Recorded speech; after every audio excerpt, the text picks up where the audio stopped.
Welcome, friends, it's the MovieFilm Podcast. MovieFilm Podcast, enjoy the show. Zaki, Sean, and Ryan are talking about movies. MovieFilm Podcast on the radio.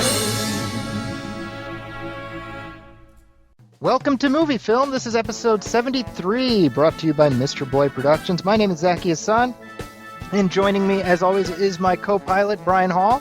Hey, what's going on, Zaki? Not too much. How are you? I'm good. Well, that's good. I'm very glad. I'm rested. This is my summer session, so that means I teach less classes, and it means I have more time to write. Nice. I think I mentioned to you before, I'm writing a chapter of a book that's coming out in a couple months about Star Wars. Right. And I was asked about the Star Wars. I knew you were doing the Planet of the Apes one. I don't know Dude, if I'm writing all kinds of nerdy books, man. and yeah, it's about Star Wars. I think it's time to come out when the new movie does. And I was asked to cover the prequels. And I said, you know what? Everybody else shits all over the prequels. I'm going to do something a little different. I am going to say something nice about the prequels. And it took me 2 months past my deadline because I couldn't find a single damn thing to say nicely about them. And so I finally finished my chapter, and I'm like, I don't have to think about these friggin' movies. They are terrible. They are, in fact, terrible, Brian. There is no redemption. Would you do like a viewing? Like you rewatched them? I rewatched them, and then I cried myself to sleep every night. And so I was done. I turned in my chapter, and then my kid the next day was like, hey, can we watch episode 2, Attack of the Clones? Yeah. And I hit him, Brian. No. I'm sorry to say. And he knows why, so. I did not hit my child, but that was that's awful. It is awful. Child hitting humor. It's what we do on this show.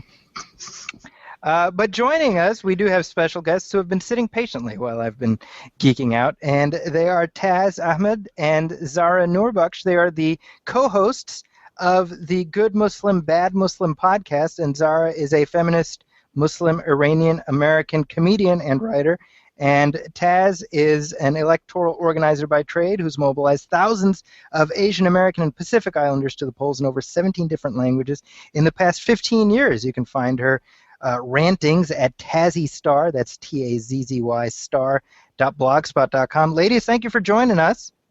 Thank you for having us.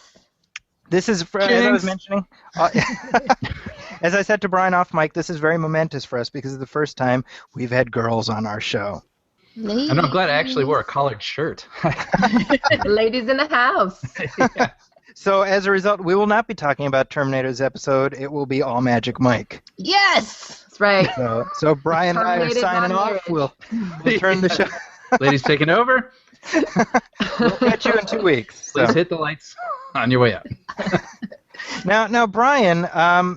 Well, actually, before we even talk about some of the stuff you've seen, Brian, ladies, tell us about the podcast because Yeah. I have a feeling that your show, which has been getting all kinds of coverage, you've been on NPR and certainly a lot of the local coverage here in the San Francisco Bay Area.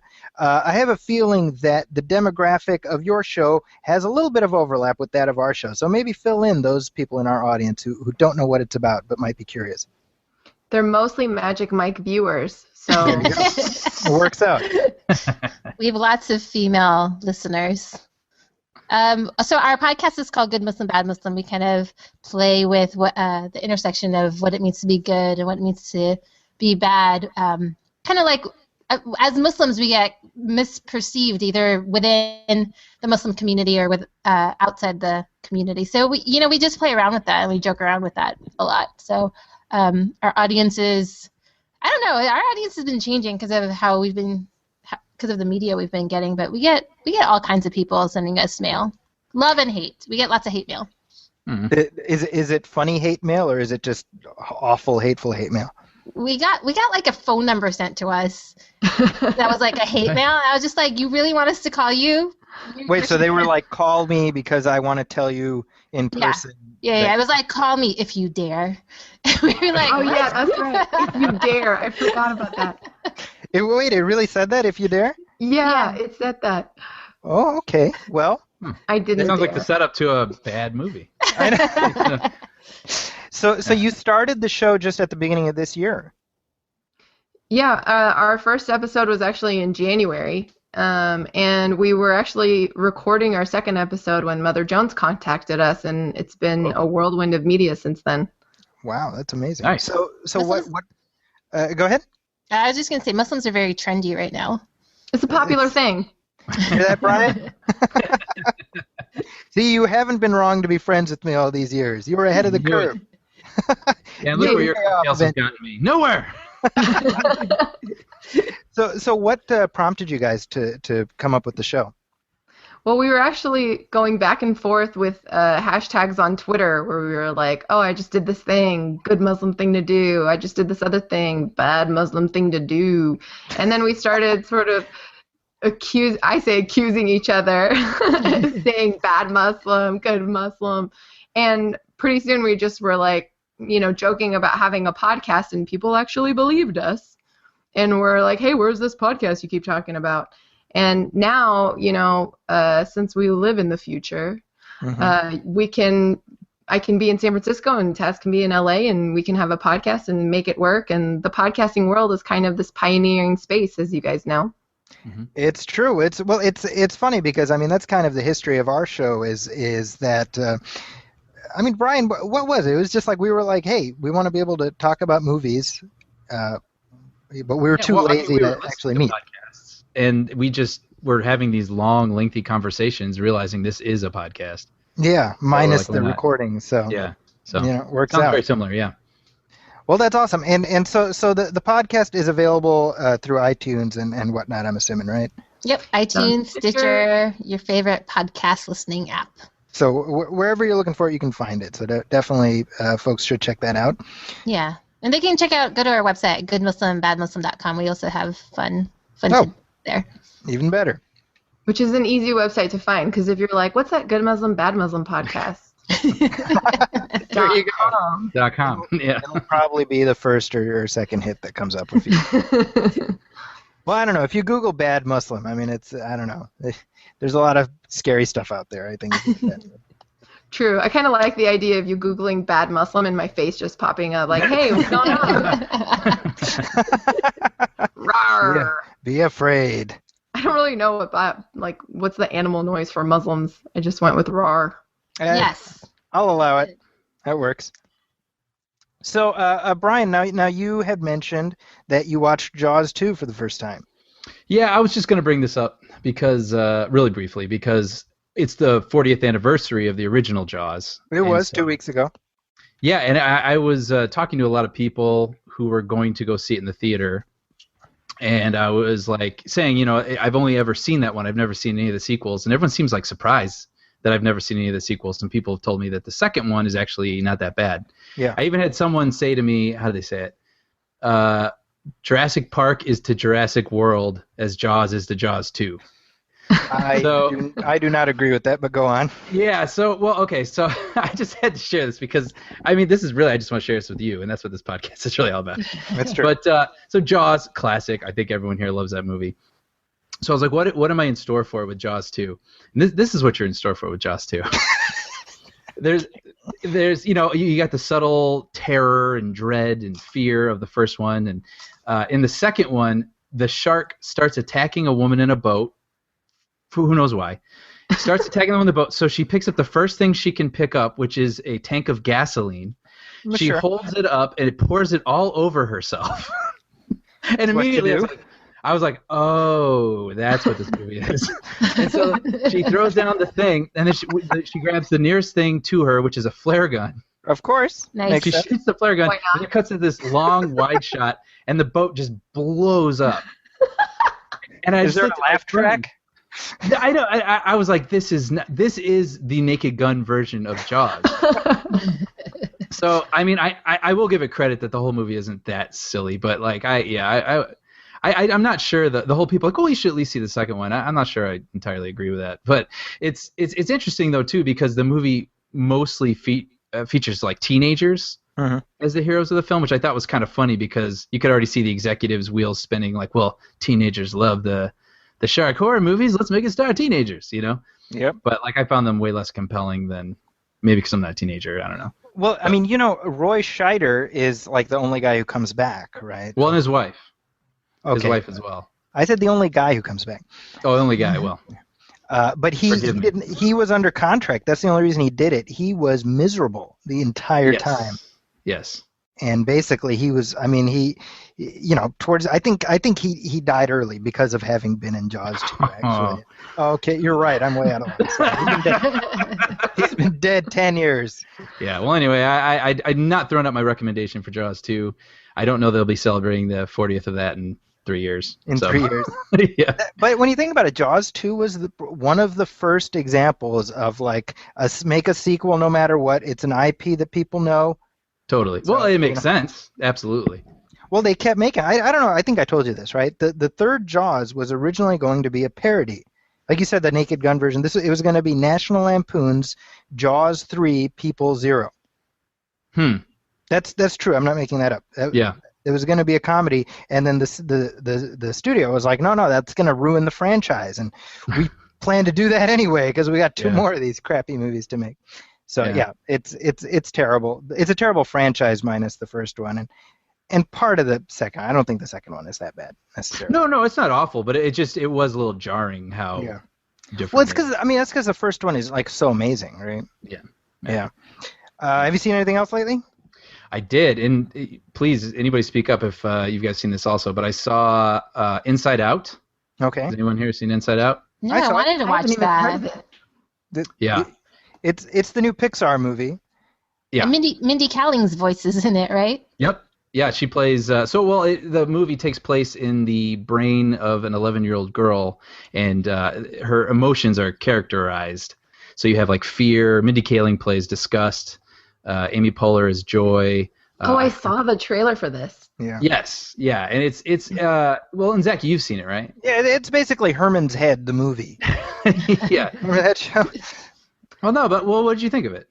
What did I think of it? We won't spoil it or anything. It's just the opening here, but here's the thing. I liked it. I did like it, but the over the moon reactions that people have been having has been not even like off-putting or like I'm just like I'm not that. People are like, I was weeping openly and I rediscovered what it means to know happiness, and I'm like Am I a bad person because I didn't have that reaction? Because it ended, I was like, all right, that was good, you know.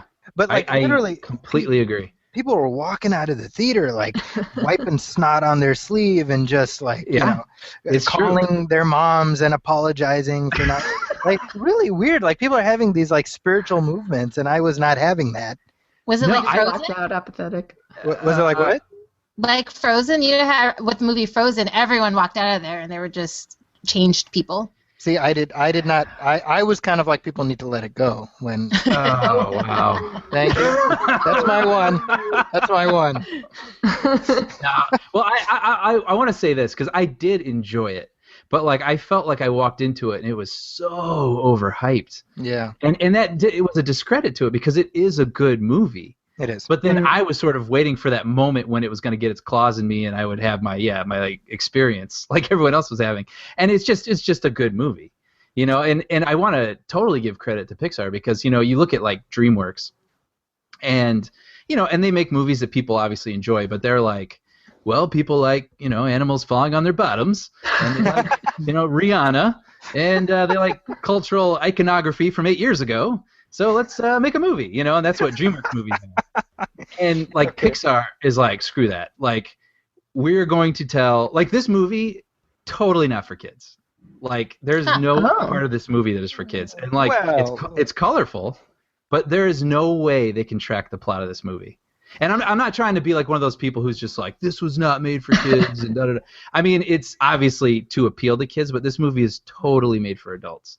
Because like the entire concept, even the climax of the movie is a concept that only an adult could understand.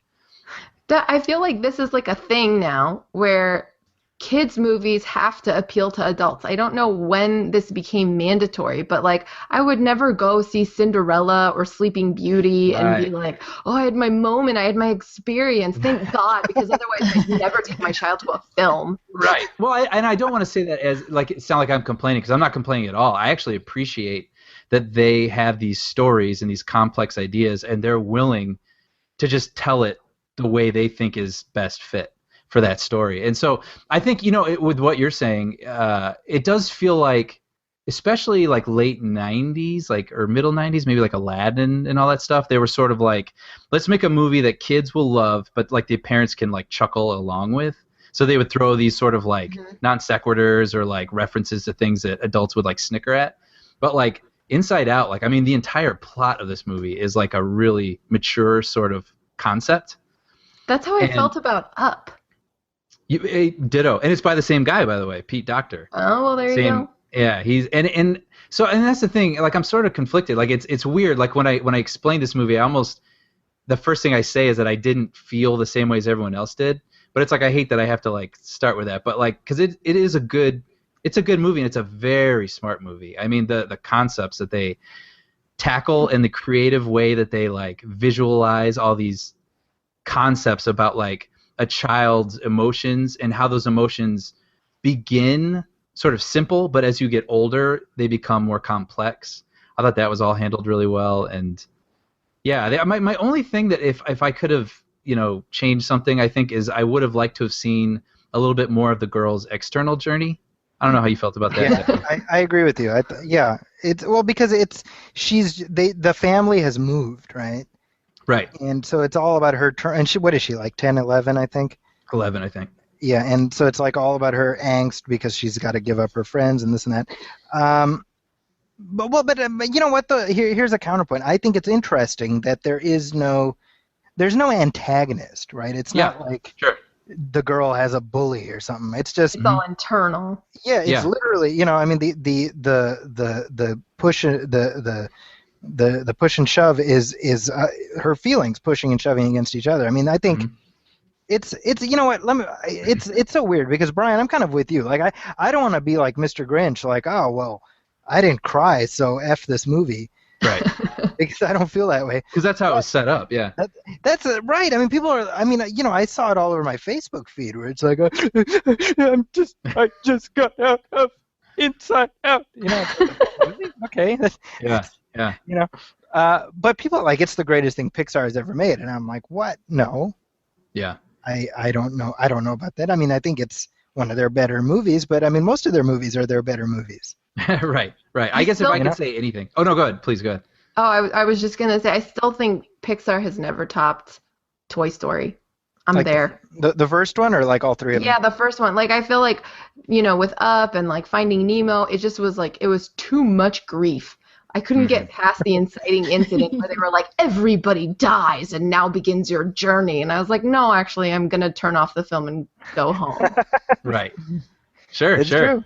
It's true. If I could say anything about Inside Out is like I'd like to bring everybody back down to earth, like who hasn't seen it. You know what I mean? And like don't go into this thing like with expectation. Like this crazy unrealistic expectation. Like just go in and know that you're going to get to watch like a really interesting movie, like a story you haven't seen before, told really well. But just bring everybody back down a little bit. So it's worth pointing out, by the way, that Inside Out opened at something like $90+ million. Yeah. And yet wow. it was the number 2 movie that weekend. Right. Because Jurassic World was just kicking ass all over the place. And I mean, when you think about that, like that's how much money this thing made. That's how much money was in the marketplace. That Jurassic World still managed to make more in its second weekend than Inside Out, which again, I believe it's Pixar's biggest opening weekend ever. Wow. Yeah. And have you two seen Jurassic World? Oh yeah. Yeah. I saw Jurassic World. How'd you feel about it? Well, I just felt like I got so much bang for my buck because there were like 7 movies that I got to see just with one ticket. Sure, yeah, that's true. Zahra wasn't a big fan, as I recall, right? It's so hard, because I wanted to just, in every moment, it was like, oh, it's going to be campy. All right, let's go be campy. And then it was like, oh, are we going full Spielberg? No, we're not. We're doing something else. And I just had my own whole Inside Out experience with it. I couldn't settle on an emoticon about it. How about you, Taz? I didn't watch it, but I wanted to watch it in 4DX because I heard that experience was a little bit different. Is that where the seats shake? Yeah, and but all the that? X is with the mist and the smell on top of that. Oh wow. Wow. Seriously? Yeah, so there's a theater down in LA with the 4DX, and I wanted to go watch it there. Mm-hmm. I guess Terminator is going to be playing on 4DX here. Well, you can smell that movie even without. I think. Spoiler. Yeah, sorry. Sorry. Don't mean to bury the lead there. But moving on, I very quickly I wanted to mention a documentary that I saw just last week called Bat Kid Begins. And Brian, have you heard about this one? I've heard about it. I know nothing, like read no reviews or anything. Well, you remember the Bat Kid story, right? Yeah. I mean, do you guys all remember that, right? That was Amazing. Yeah, it was in 2013, and this boy named Miles who was dealing with oh my goodness, I should know this, a life-threatening illness, regardless, and he submitted a wish to Make-A-Wish Foundation. He said, "I want to be Batman." And so the Make-A-Wish Foundation. Oh, that's right. They transformed San Francisco, into Gotham City. How could I forget? This was huge. It was enormous. It was a big deal. So they made a documentary chronicling the whole event, and it's fantastic. You know, it's a very emotional movie. I'm not going to say you will, you know, I'm not going to say it's a tearjerker, because obviously not every movie has the same effect, as we just established. But it's a very emotional movie, and I had a chance actually to talk to Patricia Wilson, who's the head of Make-A-Wish here in San Francisco, as well as Dana Nachman, who made the documentary, and Mike Jutan, he works for Lucasfilm, but he played the Penguin in this whole elaborate thing. And so I hung out with them briefly in San Francisco. I interviewed him, and I'll be posting the transcript of that on the Huffington Post in a couple days. So keep an eye out for that. But It's a good movie. It's a good movie, and they're making a narrative version of it with Julia Roberts is starring. Of course. Really? I was just going to say, of course. Of course. Yeah, seems like the type of thing she'd do. So. Yeah, I hadn't heard about that, huh? Yeah. Well, I am glad that Make-A-Wish Foundation is getting the attention it's getting. My brother actually got a Make-A-Wish gift when he had cancer, and he's in remission now, and he's a doctor himself, and it's awesome. Oh, wow. And also there was a period of time where it was really scary, and Make-A-Wish, you know, what came through and was like, "Hey, what do you want to do?" And my brother was like, "I want to go to Best Buy in a limo." And we totally did that. No kidding. We totally did that, and it was awesome, and all of Best Buy was like there to like give my brother this incredible experience, and it was amazing, and it was lovely that they did that, and with his health and everything, they made it work, and I'm so glad that they're getting this attention. And your brother's doing a lot better. He's doing great. I mean, he just graduated Harvard, and Amazing. I hate the guy now. Oh, it's okay to hate him. That's how good he's doing. Yeah, exactly. Well, moving on. We do have a couple headlines to discuss, and unfortunately, there's some sad news to talk about right up top, and it is the passing of James Horner, a noted film composer James Horner, who passed away just over a week ago. And James Horner is one of these composers who everybody knows his music, whether you know his name or not, you know his music. I think for me personally, I'm weird because even as a little kid, I was a film nerd and I knew James Horner. First time I saw his name, I think was in Star Trek II, and I just knew instinctively. I was like, he makes good music. And that was the 80s, but I mean, since then, of course, he did Braveheart and Apollo 13 and Titanic and The Rocketeer, and I mean, my gosh, The Rocketeer, which has a great score. Yep. But here's the weird thing now is this, and this is absolutely true. This is now a week ago Monday. I was driving into class, and I don't normally listen to our show, Brian. As you know, we record it, I'm done with it, and then it's kind of off my plate. But every once in a while, I don't have anything to listen to, so I just randomly shuffle up one of our old episodes. So I happened to put on the episode where we talked about Robin Williams passing away. So this would have been like last August. And so you and I were bouncing back and forth. We were going like, oh, I like this movie, and I like this movie. And I mentioned I like a movie he was in 99 called Bicentennial Man. Mm-hmm. And I think it's an underrated movie. I defend that movie. but it has a great James Horner score. And I was like, I feel like listening to that music. So I put on the Bicentennial Man score, and as I'm listening to it, I'm like, man, a lot of these composers are getting older and stuff. I'm glad that James Horner's still around. I'm not making that up. I had that thought. And I got to work, I got to class, and I get a notification on my phone that James Horner has passed away. Wow. That's literally the trajectory that happened in the lead up to my finding out that he had died. Wow. That's a weird thing. So yeah, for sure. Like literally, I was thinking to myself, I'm glad that James Horner's still around. So yeah, it was one of those sad things too, where it was sort of like the story came out and people were uncertain, and everyone was kind of hoping it wasn't true, and then. Yeah, because all it said was that his plane had crashed. He was a licensed pilot. Right. So he was flying his own plane, but people didn't know if he was in fact on his plane when it crashed. Yeah, but he was like, to me, seems like one of the last of the sort of classically influenced composers where like you can distinguish him. You know what I mean? With John Williams, James Horner, Jerry Goldsmith was one. Jerry Goldsmith, Hans Zimmer. Like, so these people have sort of like a flavor, and you definitely recognize their flavor. And I feel like it's becoming all like a conglomerate now of music where it's kind of indistinguishable. And so his still to this day. I mean, Avatar. He was going to work on the new Avatar films. Like, he was going strong. Yeah. So well, I mean, he was 61 or 62. Yeah. Yeah, so young. It's young. It's young. I mean, he had many years of productivity ahead of him, and I wrote this in the piece that my article about him.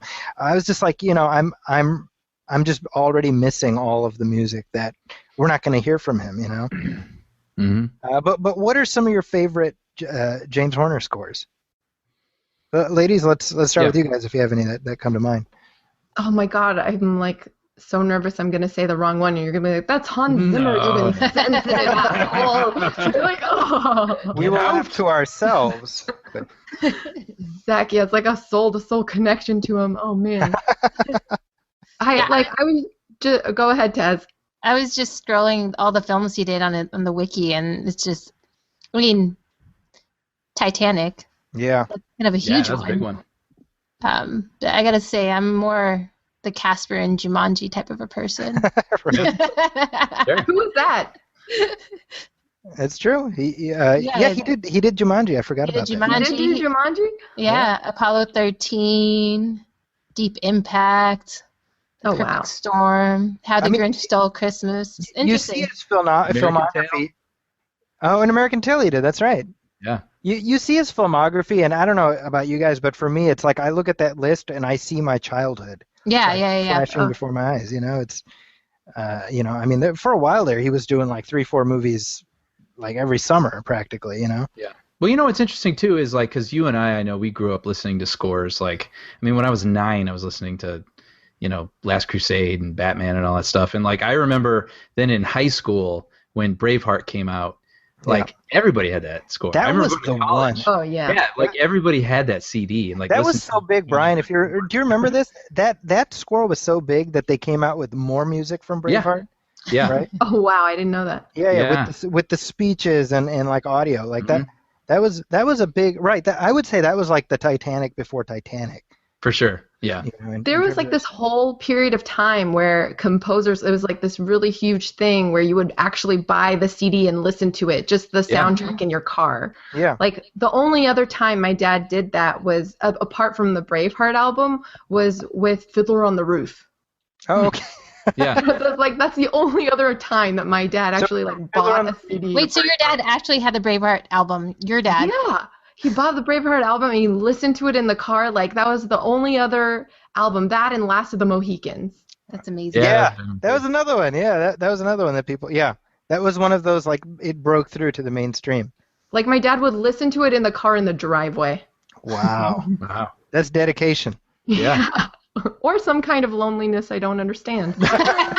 Was he, like, mouthing the speeches? It's a very father-daughter experience to have, just watching your dad in the car, just boom, boom, boom to Braveheart. It'd be funny, at the crescendo at the end, he's like quietly, freedom. Yeah. Yeah. But what about you, Brian?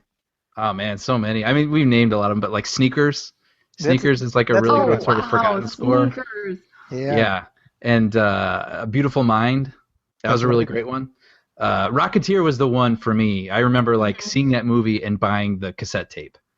Like, because I really love that one still. And then Glory. What's a Glory cassette is tape?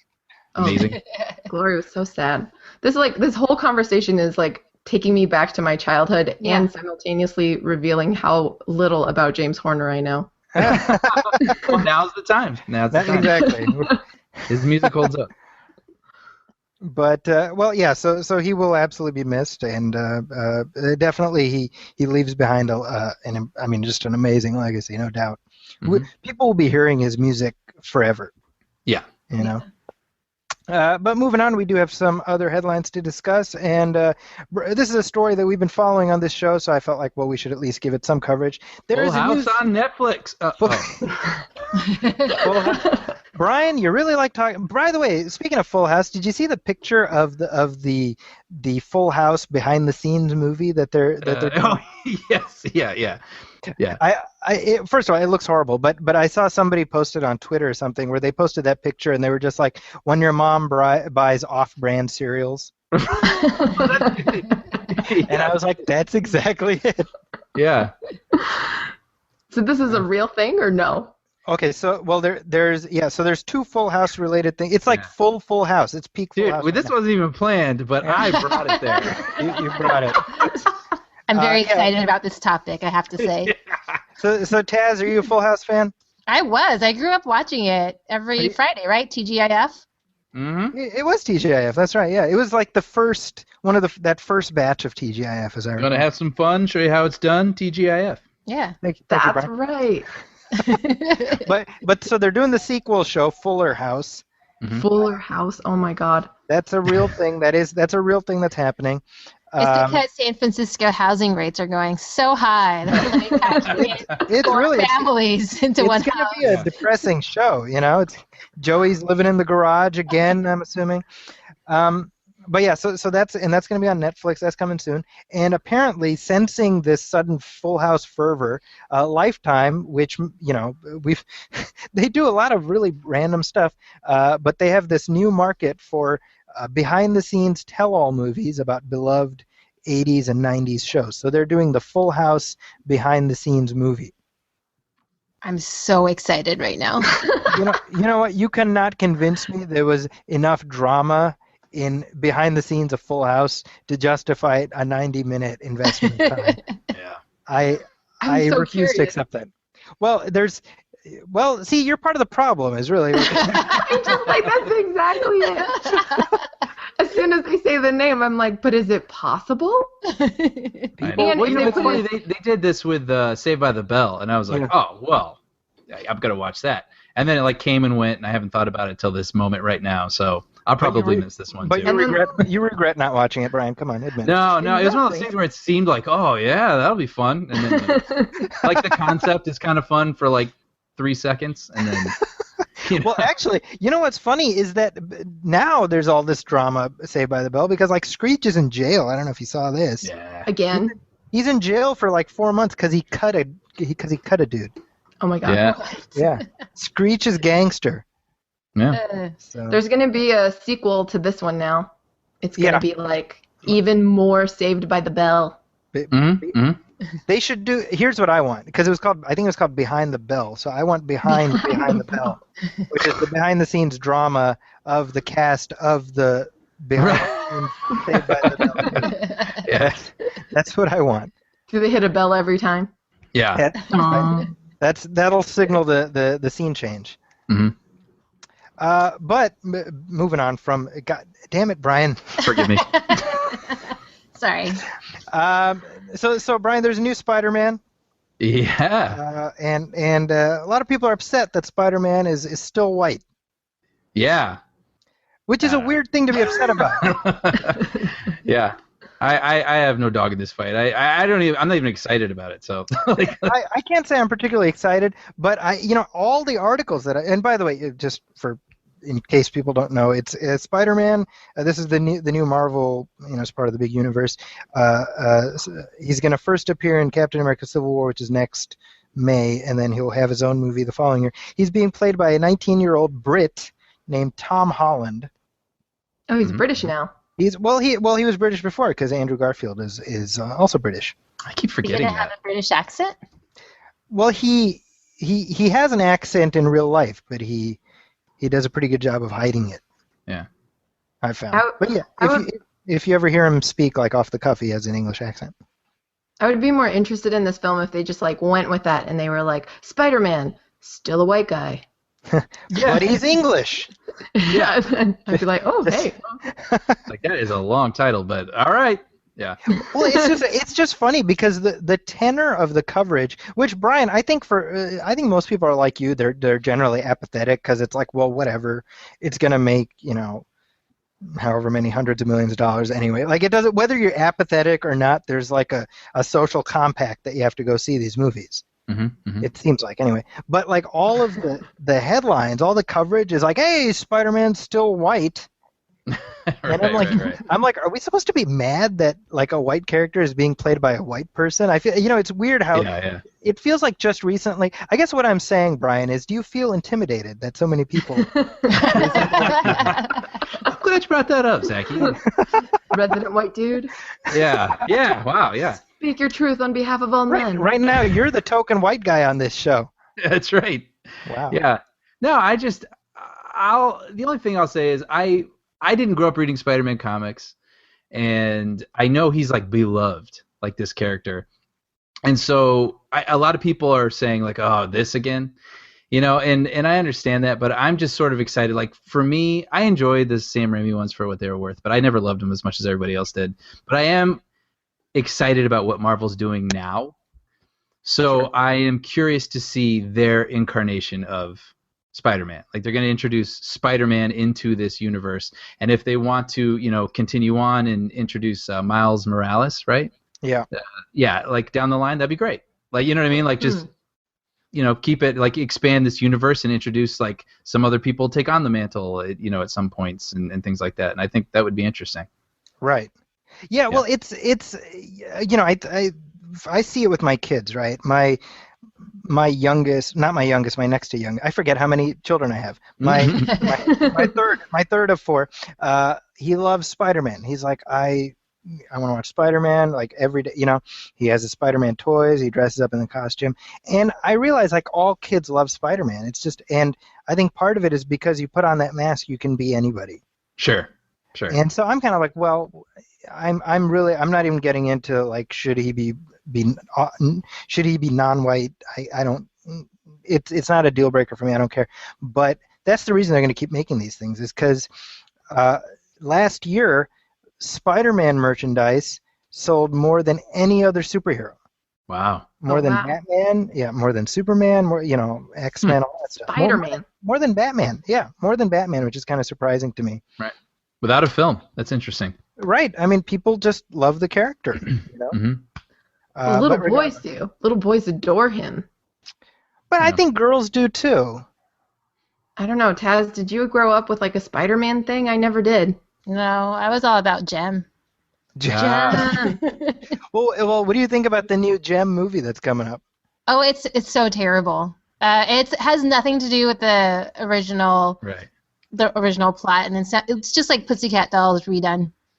Right. It's like Josie and the Pussycats, right? Yeah, but like that movie, they just tried to like make it part of this YouTube culture of like girls that sing on YouTube, and it has nothing to do with Gem, who ran her own corporation, which is what the original cartoon was about. So it seems terrible. Well, and there were like villains and there were adventures, and it was like the misfits, and we're gonna get her.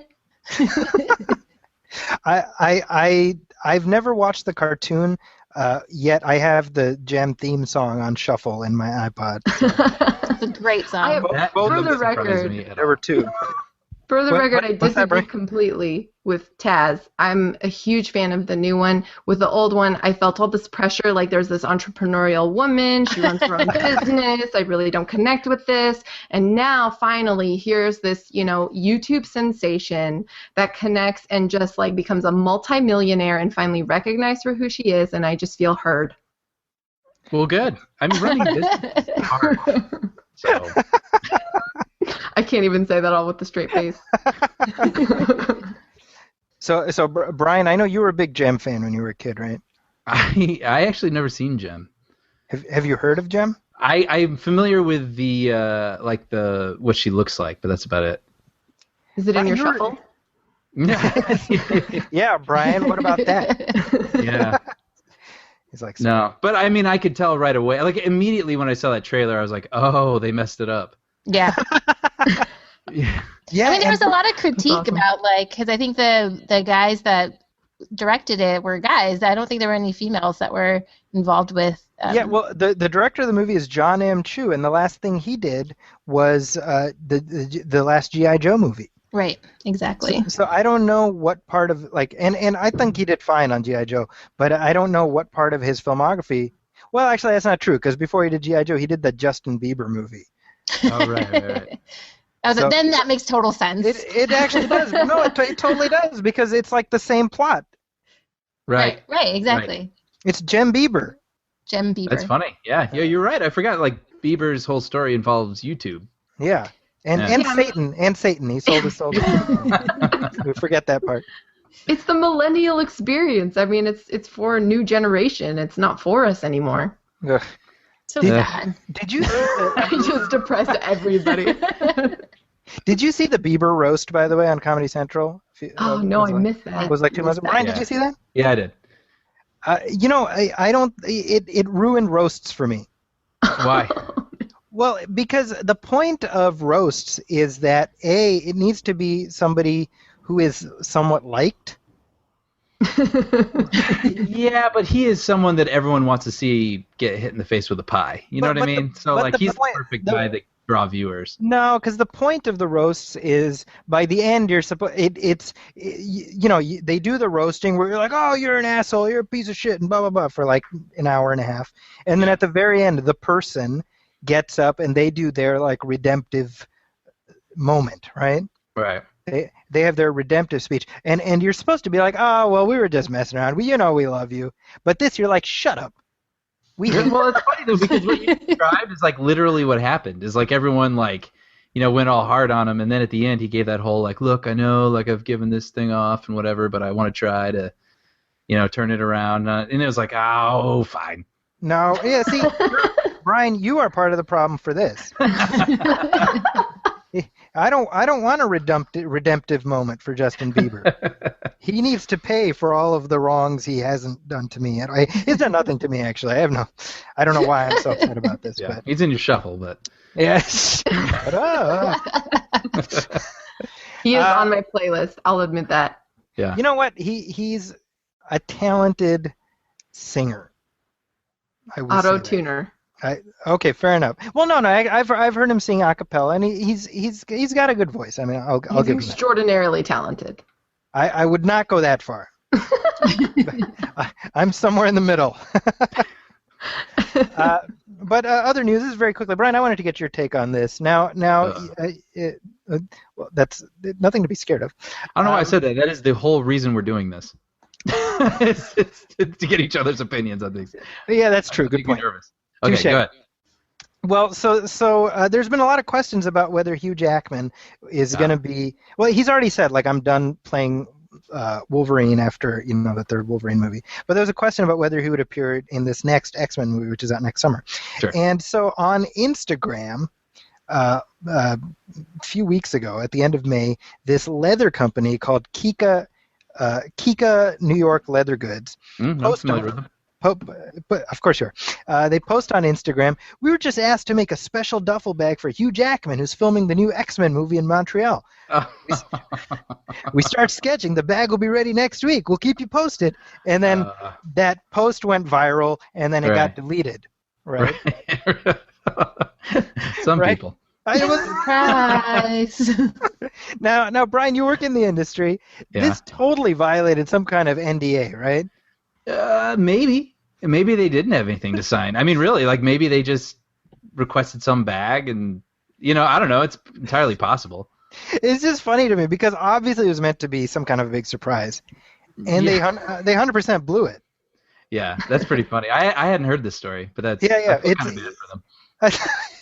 I know you picture some like older guy. Like this is that last bit of business that's going to keep the lights on. Exactly. Yeah. Yep. That's what I was thinking. Like he's just excited. Like he has a way to promote his business now. Yeah.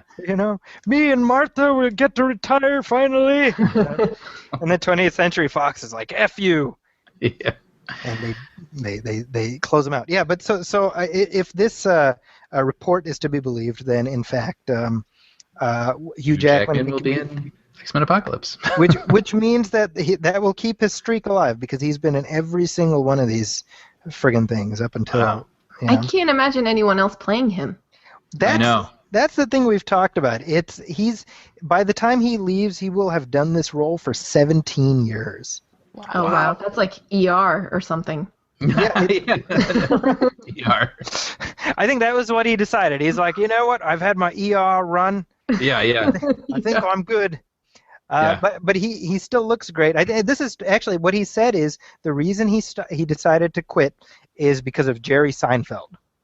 What? Going out on top? Yeah, exactly. Because he talked to Jerry Seinfeld, and Jerry Seinfeld's like, well, at the end of the show, we were still doing pretty well. And so that's my terrible Jerry Seinfeld impression. That's pretty good, actually. I thought. You just speak very nasally. That's the trick. Yeah. But that's the reason. He said that's why he decided to bow out now. While he's still. Before there's an apocalypse. That's what he's saying. Well, he's bowing out after the apocalypse. Yeah. So. Yeah. Actually, the truth is, I'm actually glad because if you look at his workout regimen, he will die if he keeps doing it. Right. Yeah, that's what I was gonna say. Yeah, he's got a family, guys. He's doing I think that's his mutant power is to just get into shape for these things because seriously, I talked about that with the trainer once. Oh really? Yeah, because I was like, how do these guys get so ripped? And he of course he had an accent. He was Austrian. Of course he was this super built trainer, and he was like, oh, I can get that for you for $600. Just give me $600 and I'll give you the steroids and the regimen and the fasts. And I was like, wait, reasonable. Steroids? Oh. As soon as you say there's a pill involved, I'm in. Yeah, right. Oh, the easy way, of course. Yeah. Exactly. Like plugging electrodes to your stomach, just like whatever. Shock my head. Well, last bit of headline news here, and this is a humorous story, which I think this made me laugh. I think it makes me a bad person. I'm not sure, but E.L. James, who is the quote unquote author of the 50 Shades of Grey trilogy of books. Mm-hmm. She's kind of well known at this point for having sort of cribbed her. I mean, it started as fan fiction. It was Twilight fan fiction, and she changed the names after the stories became popular. So it went from Bella and Edward to Anastasia Steele and Christian Grey, and she's a gazillionaire, and I hate my life is really what but she did a Q&A on Twitter with the hashtag #AskELJames. Now, if modern life teaches us anything, it's that when you do a Twitter Q&A, it tends not to end well. Right. And so that's what happened here, is that people started asking E.L. James all kinds of questions. I just wanted to read some of the tweets that she received as part of this hashtag. Here's one. This is from @that Swedish girl. She says, "My boss said no when I asked if I could kiss him. Then I did anyway because no means yes, right? Things at work are awkward." Ask E.L. James. This is from @Jenny Trout. She says, "Are you as homophobic in real life as your books are? Asking for a friend." Are they? I didn't even know that. Apparently they are. Yeah, I have not read the books nor seen the movie, but yeah, I just assumed it was in favor of the S&M lifestyle. I didn't know there's all kinds of other stuff. Who knew? And yeah, these Twitter Q&As rarely, ever end up well. I mean, They're right. remember, like Bill Cosby did one too. Like after all these allegations had come out. No. Yeah, Bill Cosby. This is even better. Bill Cosby did not do a Twitter Q&A. His people. This is like the dumbest people on earth. His marketing people, because they actually on his website they put out a bunch of Cosby memes. Oh, is that what it was? Yeah, yeah. As a way to counteract it? No. They were just oblivious. Wow. So it was just a bunch of pictures, and it was a meme generator, and it was like meme me. So it was like zippity zoppity zape. I want Jello pudding pops and rape, and you know. Yeah. It like Google it. You know, I mean, that did not go well at all. Yeah. Here's my favorite response on the Ask EL James hashtag. Will there be a delay to our answers while you wait for Stephanie Meyer to answer them first, so you know what to write? Which I give that a golf clap. Yeah, golf clap. That's a perfect response. So we have to wait for what? 2 more movies? There's going to be 2 more. Yeah. So thank you, America, for making that happen. Actually, thank you, world, because it's a global hit. Taz, have you seen it? Of course I've seen this one. Okay, well, you need to explain the appeal of this to me, because I'm at a complete loss. Go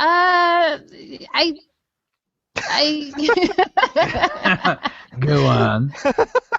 I mean, I didn't read the books. I was very against reading the books. I watched the movie. You're against reading these books, or just books in general? These books specifically. But Okay. I had a friend that wanted to go watch this movie, so I went and watched it with her. We actually talked about it in one of our podcasts, because there was a soul hijabi girl that was in my aisle that was just eating popcorn and watching it by herself, and I was like, who is she? She's going to be my friend. So I spent half the movie just trying to figure out like who this hijabi girl was. So you're not even focusing on the movie. The movie, it was slow. It was the script was terrible, but I mean, I didn't know homophobia was a part of it. I didn't either. yeah, I don't know where that comes from. Wow, I didn't really see it in the changes movie. my opinion about it now. Well, I think it'll be interesting because the movie it was an event movie. You know Yeah, what I mean? exactly. Like, it was obviously going to draw a huge crowd. It was going to make a ton of money. But now that everyone's seen it and they know it was as bad as that, I'm sure everyone was expecting it to be. I mean, people knew it wasn't going to be good. They just wanted to go see it to see what it was going to be. You know, and so I wonder now with these sequels if they'll even come close. Right. You know, Well, I doubt it. That's my guess. Vulture kept me from seeing it altogether. I mean, I wanted to go see it in that ironic way. Like on Valentine's Day, I was so ready to go see it, and then I look up Vulture, and it reads my inner monologue and says, if you are a 34-year-old woman married and not knowing what to do on Valentine's Day, and you go see Shades of Grey in an ironic way, don't bother, because even in an ironic way, you're still going to be pathetic, and not funny pathetic, just pathetic, I promise. and it's like, got that, Zahra? Like, what? So Zahra, you took a pass on it, that means. I took a pass. Well, I don't know that you missed anything, so. Yeah, you didn't miss anything. Just stick I to like Magic it. Mike. Stick to Magic Mike. Stick to Magic. There you Mike. go. There you go. I like that she did a Q&A. I want to say, for the record, I had a very successful Q&A. I hashtagged Gamergate, and it was awesome. Oh, there you go. Wait, did you? No, you didn't. No, it was anytime you hashtag Gamergate, it's horrifying. Yeah, so Oh, I was like going to support you because I was like, well, damn. I'm like, maybe I read about you actually because I feel like I read about these like heroic women that were at least trying to start a conversation. It's And then impossible. that's controlled by you. Okay. So what is the story with Gamergate? I still don't understand They're it. bots. I mean, they have like all these bots set up so that anytime you say anything, they're just like, they just shoot in and are like, do you like rape? And it's like, whoa, I don't know what's going on. So it's just these. Am I to understand correctly that it's just these gamer guys who are just socially awkward and don't? I have no idea. I mean, I know that there are a lot of gamer guys. I know Anita Sarkeesian. She's the one who led Feminist Frequency and got the Kickstarter going to, combat feminism in video games, and she's doing awesome work. And she is kind of, dealing with all these guys, and at the same time, you're wondering how many of these are just one guy and like 100 bots, Right. Jeez.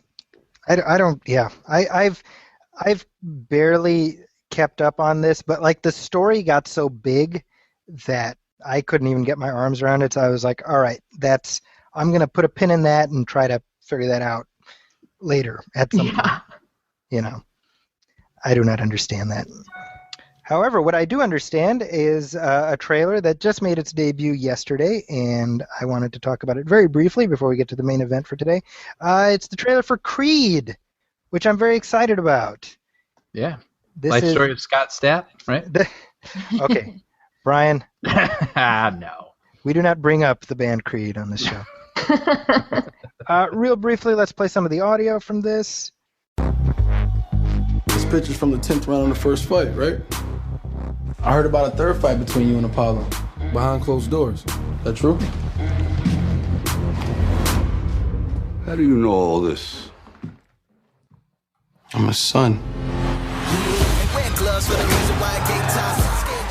So this is this is a Rocky sequel. It's being called. I don't know. It's more like a Rocky spin-off. Yeah, Oh. that's what it appears to be. It involves Rocky, therefore they have my money. Right. I'm done. I'm in. It's a done deal. I think it looks fantastic. I don't know. What do you think? Have you guys seen this trailer? Is there a But I'm watching it now, and he looks really hot. But Michael B. Jordan, right? Yeah. Yep. He's a What's he good-looking man. doing? He's he was on Friday Night Lights. Yeah, in Fruitvale Station. Oh, in Fruitvale That's Station. right. Right, and then he is going to be in Fantastic Four in August. And actually, Creed comes from the director of Fruitvale Station.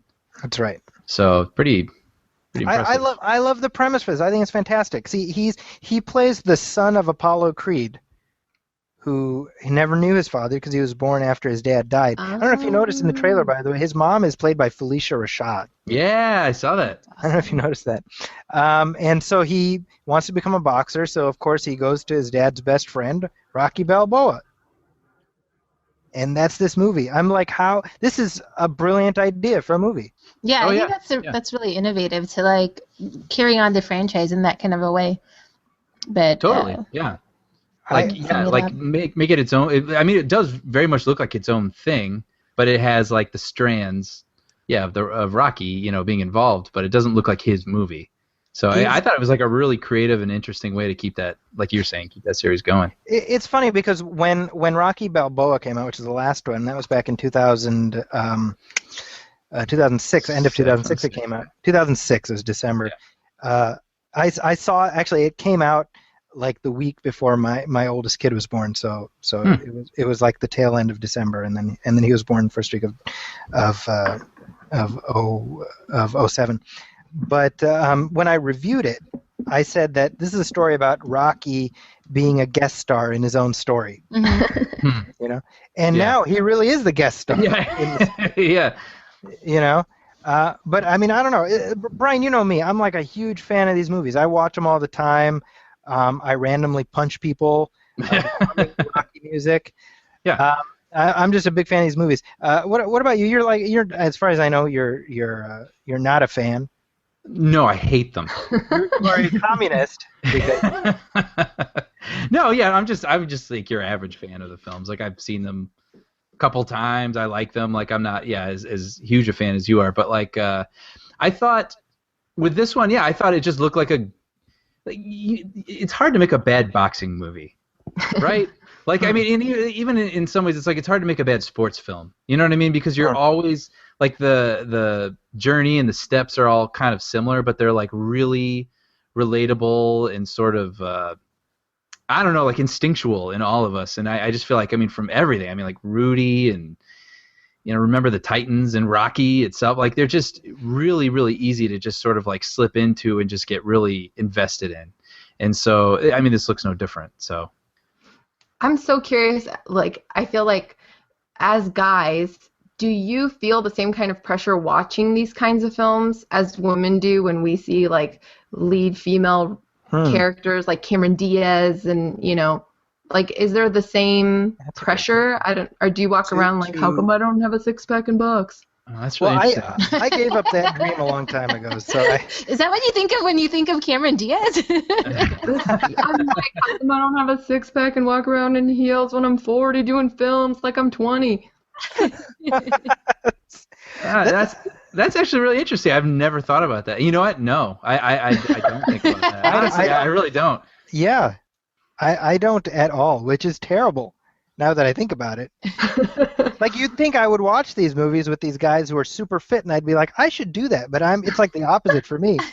I'm like, well, I like trans fatty acids, so I don't think it's gonna work. But honestly, like I feel like when I watch these movies, I can either sort of put myself in their shoes or something, or I want to be like friends with them, if that makes sense. You know what I mean? Like there's someone that you want to like them, and so you want to like sort of like you would put yourself in their posse or something like that. Like you'd be rooting for them as well or something. Like I never feel like a competition with these people when I'm watching. So the Brian, film.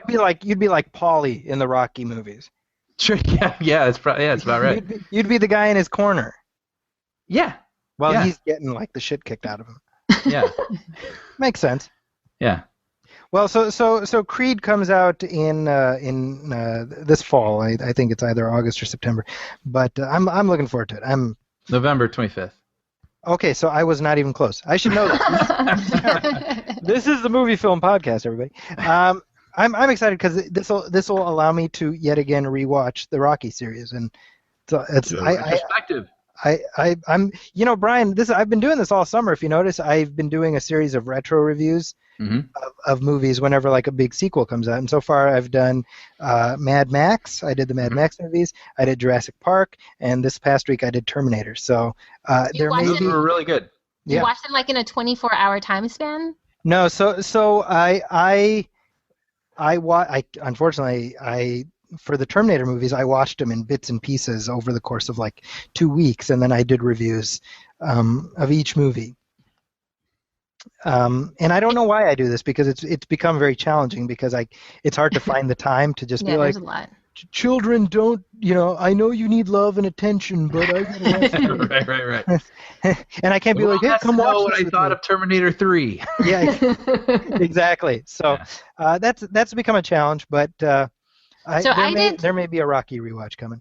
I did all 6 Fast and Furious in 24 hours before going to the theater to watch the 7th one. Oh my wow. goodness! So for the first time, you had never seen them before? I had only seen one of them before, so I did my sister had the box set, so we just did straight 24 hours, and I was so amped by the time I got to the theater. What was that like?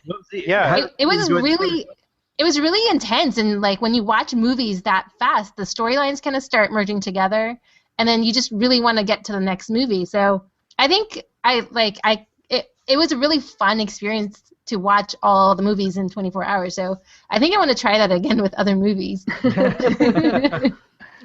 the Rocky movies. Hours. Yeah. You got 6 Rocky movies waiting for you. So. Oh my gosh, there's 6 of them? There's 6 of them. Holy. Another 24-hour montage coming up. With the soundtrack playing while Taz is watching. Get ready You're going to need it. for lots of 80s fashions and training montages. Yes, lots of montages. Speaking my language. There you go.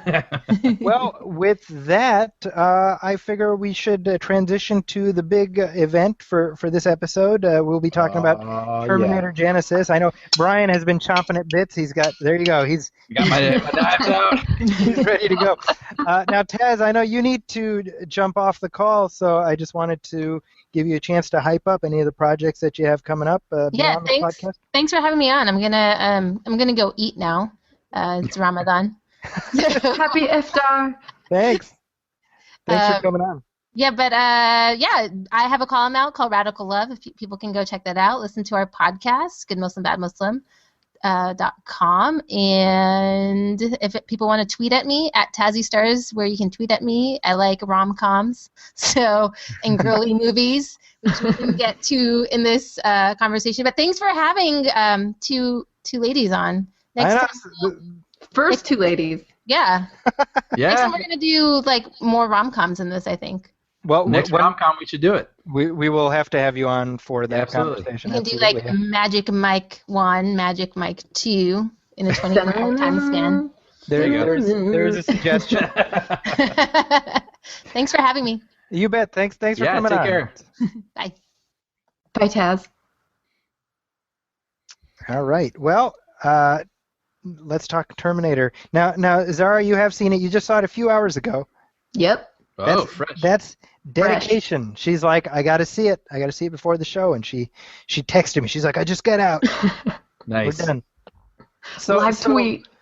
So this is now just a little bit of background here. I saw this yesterday at like the big opening night show, and I think Brian, you and I probably ended up watching it at the same time, even though we were in different cities. And I have a feeling that at the exact same points in the movie, we like rubbed our foreheads and fidgeted uncomfortably and swore silently to ourselves. Oh no! I have a feeling we were having the same reactions to this. I did not like this movie even a little bit. Yeah. But Wait, let's set up our relationship to the series. Maybe we should give context.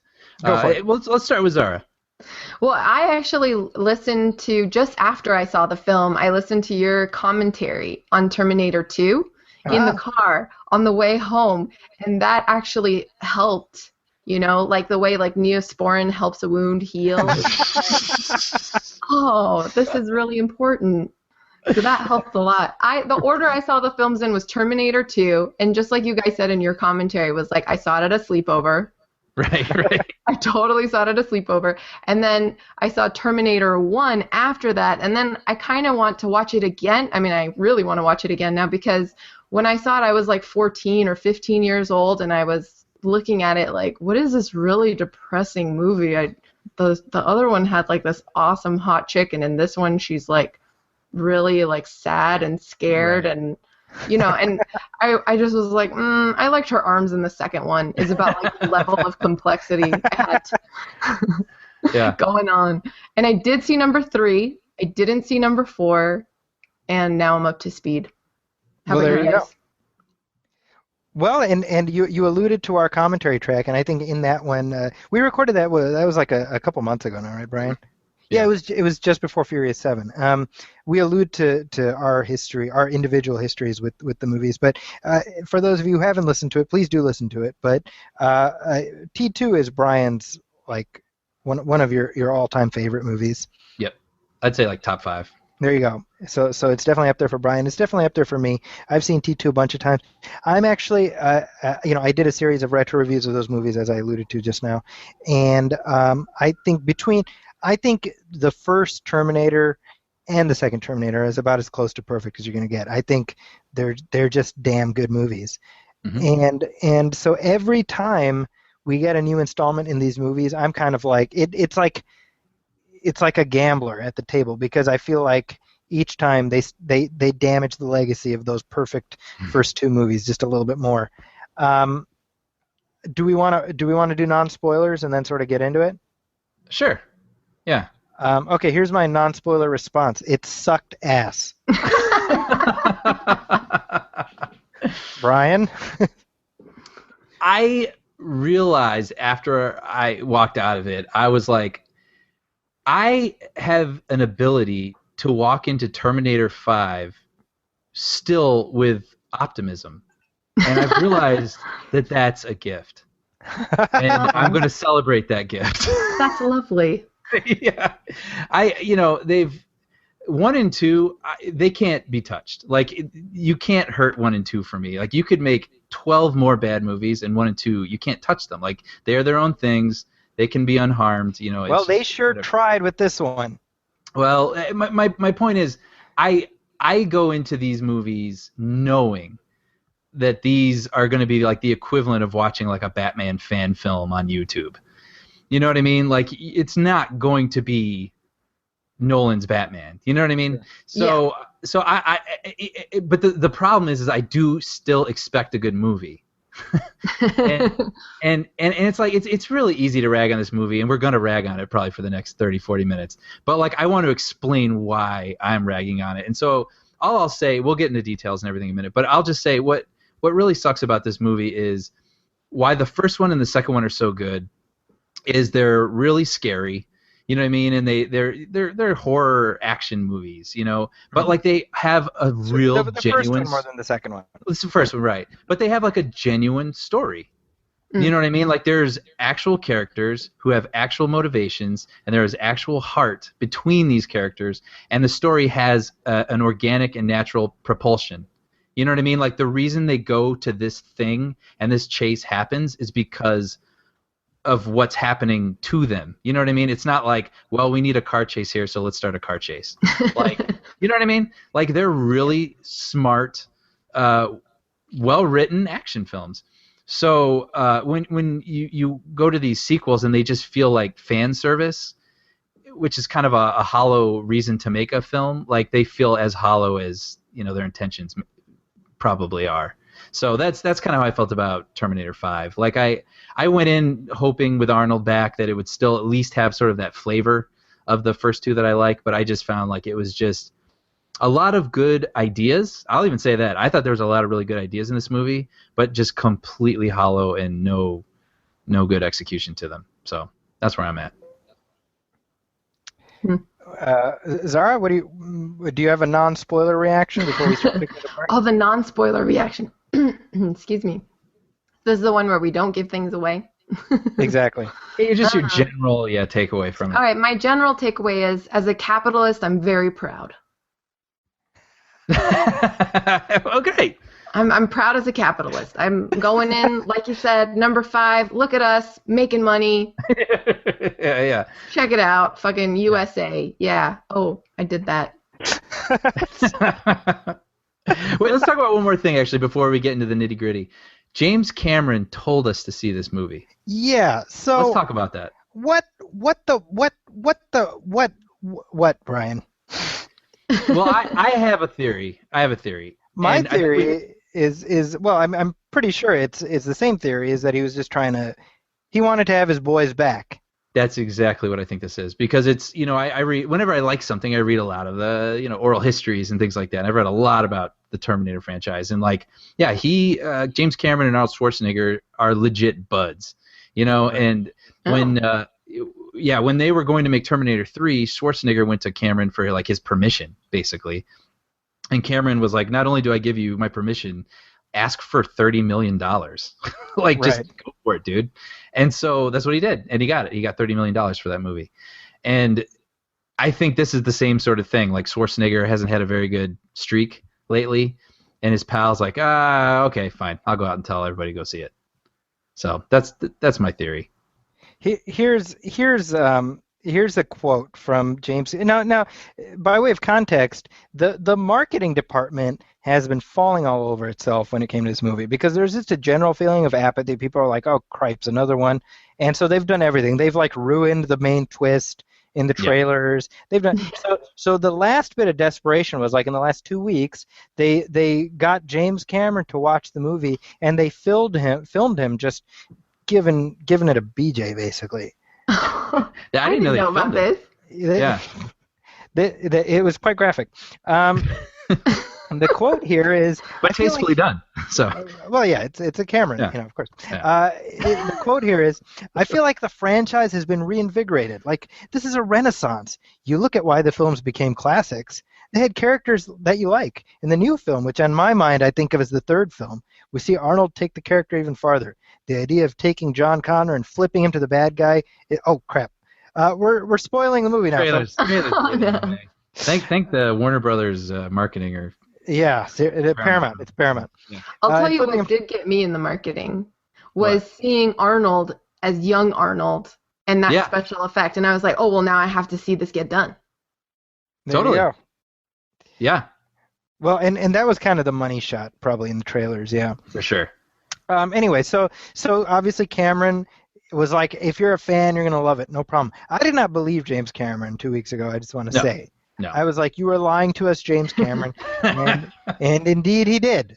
But I feel like we can get into some spoilers now, right? Yeah, let's do it. Okay.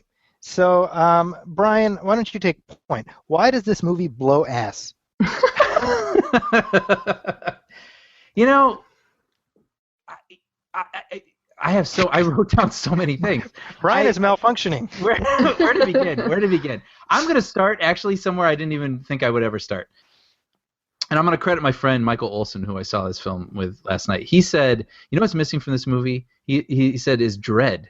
Like the first two movies have genuine dread. And there's a point in this movie where I was like, wow, like I was completely taken out of the film. In Terminator 2, there's a scene where the T-1000 is on a freeway and he's going to commandeer a truck, right? So the truck driver comes out of the truck and he asks the T-1000, like, are you hurt? And the T-1000 turns his hand into a blade and stabs him. And as an 11-year-old, I was horrified. And like as a 30-something year old right now, I still find that moment dark. Like that moment is like, ugh, like that poor guy. And now there's a moment exactly like that in this movie where evil John Connor, who is a Terminator now, which we'll get into later, goes up to a security guard and turns his arm into a blade and stabs him. And then lifts him up off the ground and like holds him there while he does like a phone call or something. And I was like, I felt nothing. Like I felt no sadness. I felt no dread. I felt nothing. And I was like, what is it about that moment in part 2? The same type of violence. Why did I feel something in that film, but I felt nothing in this one with the same moment? And that's what's wrong with this movie. You know what I mean? I have theories on that. Okay, let's hear it. I'd love to hear it. Well, I had to watch and rewatch this T2 when I was in junior college for screenwriting class. Our instructor made us watch and rewatch it because we had all these fantasy writing nerds and they all were writing this fantasy fiction with no stakes, no dread, no human emotion, and he would beat into our heads, you have to have characters that immediately show some kind of human emotion or no one will connect and there will be no stakes.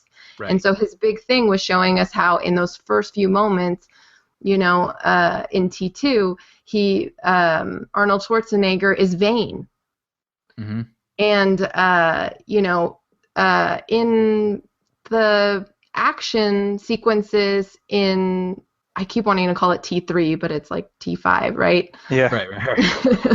There's in Genisys, there's no... The action sequences themselves have no stakes. It's like you said, he can stab him in the gut and lift him up, but why are you doing that? Right. What are you getting out of it? He's not gaining anything from it, and then you can't feel weird about it because what is he gaining? It's just kind of gratuitous violence because they can do that with CGI. You know what I mean? Mm-hmm. Which actually reminds me, because I would say I liked if I'm thinking right, I think it was like about the first 20 minutes of this movie I did like. Sure, I agree with you. They tried to set up this whole John Connor, Kyle Reese friendship and relationship. Which they did a great job at. Well, I thought they did a pretty good job, and then they send Kyle Reese back to 1984, which I liked. The whole concept of that I like, revisiting the first film. Seeing, and everything's different. I like that too. Yeah, I like that too. And like there was the moment where Reese is in the sports store to go get some clothes, and then there's the twist though is that things are different, and now there's a T-1000 in there out to get him, and so he and this cop are trapped, behind this table. And I was liking the movie up until this point, and I thought it looked great scene. Yeah, and I love the idea of like he knows what's going on, but he's also confused because everything was supposed to be one way. But I also like the cop. I love like in movies like this where ordinary people get caught up in these fantastical things and don't understand what's going on around them. And I was like, this is really great. But it's funny because there was the first moment where I sort of tisk the director, where like they were behind the table and he's like, there's no way out. And then immediately like this truck came through, the wall, and I was like, no, you didn't give me time to process the stakes that there's no way out. Like it was just sort of like, there's no way out, truck, let's get out of here, blah blah blah blah blah blah blah blah. Like no, slow down, like let me understand and feel like, oh yeah, you're right, there's no way out. How are they gonna get out of this? And then you have your escape. And I in that moment I was like, oh okay, like we got a guy who's just a director for hire. Yeah. He's just going to kind of do the action and do the whatever, but like we don't have like a storyteller, making this film. Well, and it's a shame because this is directed by Alan Taylor, who's made a name for himself directing episodes of Game of Thrones and Mad Men, and I mean he's not No, he's no slouch. Yeah, don't get me wrong, but he's no Cameron. But well, and I mean nobody is James Cameron, you know. The problem for me comes down to the casting. Yeah. So much. Well, there's a lot of, script and a lot of other things. Well, yeah. This is true. Now, here's the thing, and I really, you know, I feel bad picking on Jai Courtney to some extent because I realize we're He plays Kyle Reese, right? He plays Kyle Reese. Now, by way of background, I've talked about this on the show. When they were first casting for this movie, they were like, "Oh, that's going to be they're recasting Kyle Reese," and there was this long list. There was like they're looking at these 9 actors, and it was like blah blah blah blah blah blah blah blah. It was this long list, and Jai Courtney, and I literally. And I sent a list. I sent it to Brian and Sean, who was our former co-host, and I was like, you know what? I'd be fine with any of these guys except Jai Courtney. Yeah. So of course they picked Jai Courtney. And I saw this comment online, and I wish I had seen the name so that I could credit them. But Brian, I texted this to you earlier today. Yeah. Somebody online says, I have difficulty believing Jai Courtney is an actual person. It's like they cut off Channing Tatum's leg and let it sit in water and dirt like a potato, and he grew out of it, creating an unenthused, charisma-less clone. Which is true. Yeah. Right? And it pisses me off because Michael Biehn as Kyle Reese is probably my favorite character in all the Terminator movies. Yeah. Right. He's this tragic character. His entire existence is tragic, and instead you get this guy in here who, like, none of the dialogue feels real coming out of his mouth. He's bantering with the Terminator, like it's a Lethal Weapon movie, and I mean, I don't know, Brian, walk me off the ledge here. Yeah, no, well, and I'll say about him too. You know, my friend Michael again last night. He was saying like he feels like an amalgamation of like studio executives creating an action star, you know, but they've, you know, it's just like a little bit of this, a little bit of that, and then you get this thing that has no distinction. Yep. You know what I mean? Like, and that's, again, like I hate to pick on the guy, but like maybe he's right for something else, but he's not right like when you need, like you're saying, like there's a lot of internalization that's going on in this character. And also, I mean, this movie should have been a love story, right? Like this is supposed to be the love story of Kyle Reese and Sarah Connor, and that it's inevitable even if things change. And like you don't for a second buy their relationship. You know, like they have this sort of weird tit for tat sort of like moonlighting sort of sparring, you know, at like the beginning, which makes no sense. And like, I don't know, it just felt like almost like the movie was incapable of like the nuance that was required for that. And it's like a lot of people, you know, could argue like, well, you know, it's an action film and like you're asking too much. And like I say nay, because like Terminator 2 had a moment where a killer robot was talking to like a 9-year-old boy and asked him why he was crying. Yeah. And it's touching. You know what I mean? Like it pays off. Works. And it pays off. And it pays off. And that's what the Terminator films are to me. Like I expect that from these films. And so it's disappointing to me that and where I'll give it credit is at least they tried. You know what I mean? Like they tried to have that element and they tried to have those relationships. They just, I think through casting and through a script that felt maybe overworked or incomplete or something, they just never got there. You know what? I feel like you're not being fair, Brian, because Sarah was raised by Pop, who is a Terminator. She doesn't know how to love. She doesn't understand nuance in banter and relationship. And I felt like convincingly for her when she was naked holding him and they shot through the middle of an intersection and still lived, that for me was a turning point. I was hoping for some spark to happen and still nothing. You actually bring up a really good point I never thought of. This girl was raised by a robot. Yeah, like a humorless, emotionless robot. So maybe for 20, 30 years, who knows? Yeah, Unspecified number of years. Wait, can we go back to the freeway, which was cool? I actually like that whole concept that they arrived in the middle of the freeway naked. That was kind of cool. But then the car, John Connor's not or Kyle Reese is not a robot. Yeah. He gets nailed by a car. Yeah. Nailed. And he has nary a scratch. Nope, nothing. What was that? Here, okay. Well, before you even talk about that, look, the whole concept of them ending up in 2017 did that pissed me off for a couple reasons. Okay, they're in the past. They're in 1984. Okay, they're in 1984, and Sarah Connor says we've invented a time machine. It's like, oh, what are you going to do with this time machine? Well. Yeah. So in other words, they're about 15 years away from the apocalypse, right? She's like, well, in 1997, the apocalypse is going to happen. Right. So they're before the apocalypse. Right. Okay? They're 15 years before. She's like, we have a time machine, and we're going to go in our time machine to just before the apocalypse happens so we can try and stop it. They're 15 years before the apocalypse. Right. They're moving closer to it's a time machine. It's not like it's not like time they're is all thrown. Ugh. The time is all thrown. That's why the Doctor Who Time Lord was there to let you know, like, whoa, anything could happen. That's true. Time is completely relative. It's not like they're like, oh my gosh, the end of the world is going to happen in 2 months. We have a time machine. We should go back 15 years ago. No. Yeah. They're like, it's going to happen in 15 years. We should go closer to it. That way, it's right. Wait, I have another thing that actually you guys just made me think of. This was my original complaint. Why did they make Miles Dyson's kid a douchebag? Right. Well, okay. And why did they make Miles Dyson a douchebag too? What do you mean?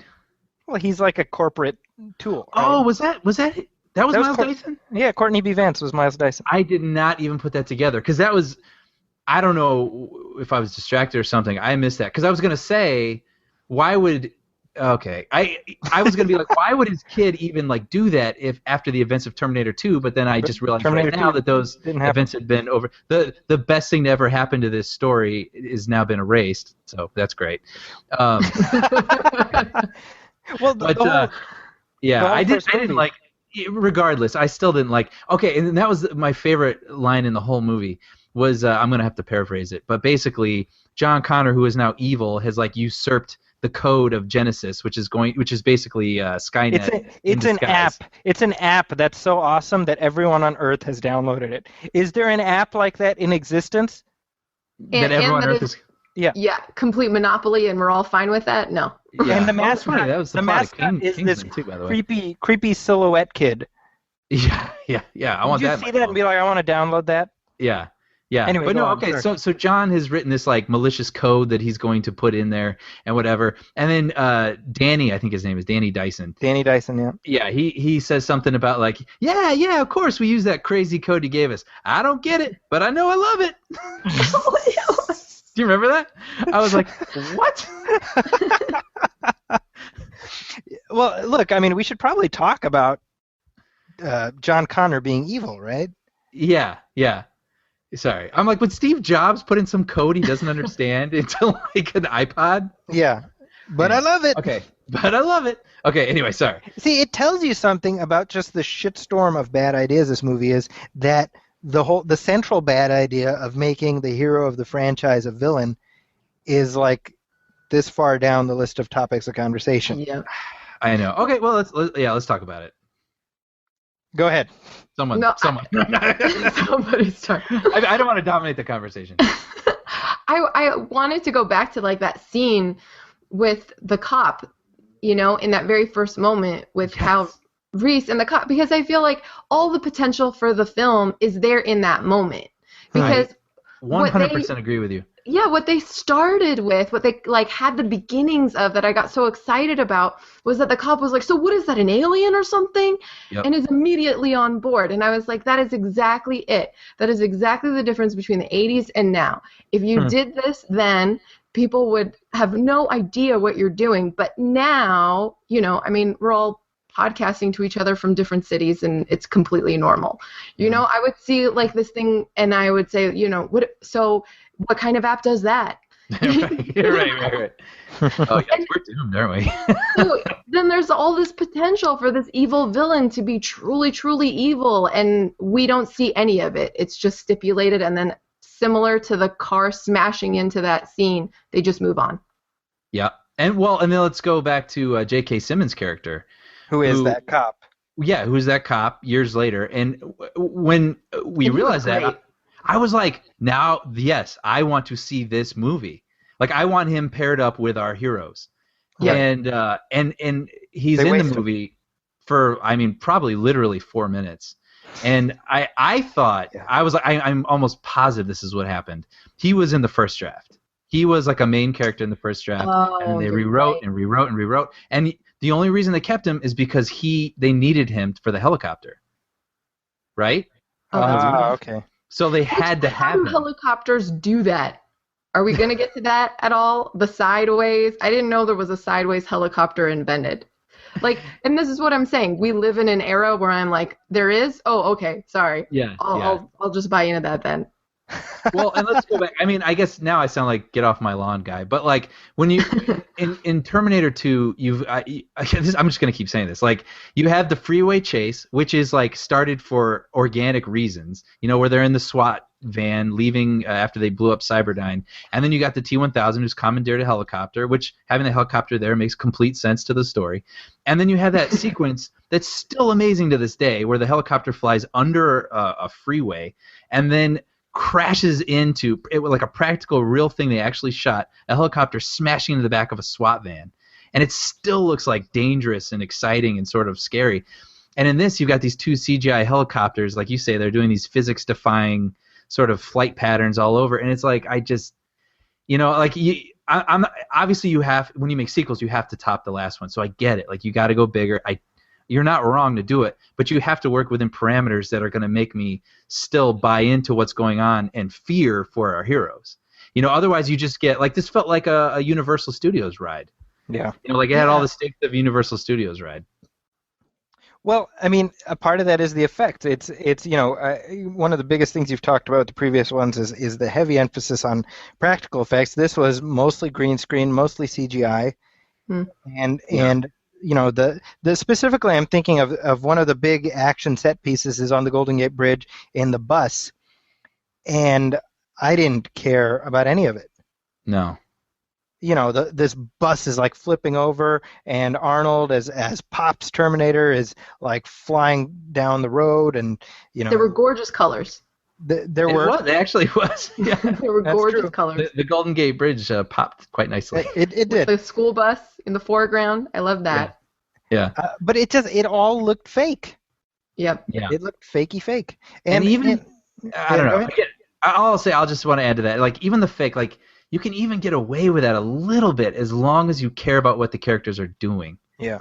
And that was my hugest problem with this movie. And that's the thing too, is like I actually don't hate this movie. Like it's just whatever. You know what I mean? But like to me it's just a huge disappointment because they actually did introduce good ideas. And they just didn't follow through on them. Yeah, and that's to see the potential of what could have been a good sequel. It's instead of just hating a terrible movie, it's not a terrible movie. It's just a nothing movie. And so I think that's the worst crime of all, really. Well, it's almost like being Sarah O'Connor in it, and watching what could have been a different world, but it wasn't. That's right. So we got to go back in time. No, we got to move closer to the event. Yeah. Right before the movie gets released and destroy the print instead of talking to the screenwriter 3 years ago. Yeah. Well, I mean, I was mentioning this earlier, but I mean, as far as the ideas in the script, what about making John the villain? Yes. Yeah. I think that's brilliant. Yeah. I think that's brilliant. I think that's really clever. When I saw the second Terminator, I remember being like, "Oh, John the leader is hot." And when I saw the first Terminator, I was like, "Oh, John, the hot guy who sends a leader back, that guy is not hot." And what a challenge to be the disappointing father friend to then find out you birth a leader, and how are you going to top that, and it sets up this like great tragic arc. And so there was all this potential, and it just completely dies. I mean, that's all I have to say about it. Yeah, the potential of seeing their relationship, starting the movie with their relationship, I thought was a really great start. Yeah, I There's agree so with much that. there. Yeah. See, I feel like, but it's one thing to make John an unwilling participant in what happens, but what the movie does is render him irredeemable. Yeah. That's a good point. I didn't think about that. He is literally a machine now for good. Yeah. Yeah. Which is crazy. And there are no stakes there either because he can't not be a machine. Yeah. Like they touch on that a little bit, and then they're like, actually, no, we decided it's impossible, and he's just going to be a straight up villain. And what does he have a chip? Like what is driving him? Like what? He's just like metal shavings that are held together by some kind of right. I mean, it's like it's true. It's an Etch-a-Sketch. Yeah, that you're got right. and spilled on him, and he absorbed it, and now he's running around free of the screens. Yeah, the metal shavings from an Etch-a-Sketch clung to every cell in his body, which is literally what the movie explains. And now he is a machine. I don't get it. I don't get it. I had a hard time with that because I'm like, this is the kid who cried at the end of T2. This is Christian Bale in the last one. Like I don't know. You know, to me it's a bridge too far. You know. Yeah. And there was no real like. There was all this potential for father-daughter blow up. You know, him being one kind of captain, her being another kind of captain, and they just completely blew past that. They didn't even take that up. Yep. Well, okay. Well, let's talk about that. My contention is that Arnold as the Terminator is the best thing about this movie. Yep. Yeah, just sadly underutilized. Sure. Yeah. Well, I mean, I think that, I mean, he's nobody's gonna call Arnold Schwarzenegger Olivier, but I mean, he's good at, you know, playing roles within his wheelhouse. Yeah, he's good at what he does. He's good at what he does, and I think for me, part of the fun of this was just seeing him back as this role, as this character. I did feel like once we have a Terminator that loves like Sarah like a daughter, I feel like we're maybe forgetting that this is in fact a machine. Yeah. The drawings. Yeah. What did you guys think of the drawings? Well, the drawings and the pictures and stuff. So in other words, that whole gap between 84 and 2017, he's remembered her and he's missed her and whatever, right? I'm not opposed to that. I feel like there's a good version of that. I'm not opposed to it, but I'm like, how do you not follow up on that and develop it some more? Oh yeah, exactly. Like I that's what I'm saying. Like I didn't hate the idea of that. I just felt like it was underdeveloped and could have been a really moving and interesting idea. Because I mean, in the deleted scenes, I mean, this is really digging, but like in the deleted scenes of Terminator 2, they've shown that he can learn. You know what I mean? Like he is a machine, but he can learn. Mm-hmm. And so that's why I was able to buy that he did have some sort of, maybe it's like a program, but some sort of affection for Sarah. Well, and they kept that even in T2 itself. Like, I remember that in one of the scenes, it didn't only get deleted, that he can learn and he can upgrade. Right. Yeah. Right. It's when they change his program. That's true. I mean, it's there's all these like little cool ideas that they don't follow up on. Now, I will say this: at the end of the movie, suddenly Arnold is a T-1000. Yeah. Which. And my audience laughed. They laughed very loudly at that. Yeah. So it doesn't even make sense mechanically. Right. Like what just happened. Yeah. Yeah. Well, it's weird. It tells you something. Sorry, Zahra, I don't mean to cut you off. But I mean, I think it's interesting because it illustrates this film's unwillingness to be for real. Mm. And what I mean by that is, you know, for example, at the end of Terminator 1, we beat the bad guy, but you know what? Kyle Reese is dead. At the end of the second one, we beat the bad guy, but this Terminator that we love, he has to die. Right. At this one, it's like we beat the bad guy, and he's dead. Oh, he's back. Just And not only that, without any explanation, he's going to become the cooler thing that you always liked all along anyway. Right. Right? Ooh. You know? So at the end of this film, and by the way, they kind of wrap things up, but they don't, because there's a whole raft of questions that they haven't answered. Yeah. Like who programmed the T-800? To alternate the timeline, yeah. Who sent Schwarzenegger? Well, we didn't even bring this up. I'm assuming people have seen the movie if they're listening to this part. But who sent the first Terminator back to the 70s? Right. To intercept Sarah when she was 9. Yeah, we don't. That's still a mystery. And how? Oh, go ahead. No, go ahead, Zahra. I was gonna say it started to turn into like the 6th season of Lost. Where it was just like they were going back a decade and then back a decade and then back a decade. And it was like, where are we and what is happening? And then they were like, there's this myth of 2 brothers. That's funny. And nobody wants to be the last season of Lost. Come on. Well, it's like, did Sarah go to school? No, she didn't. She's just raised by the...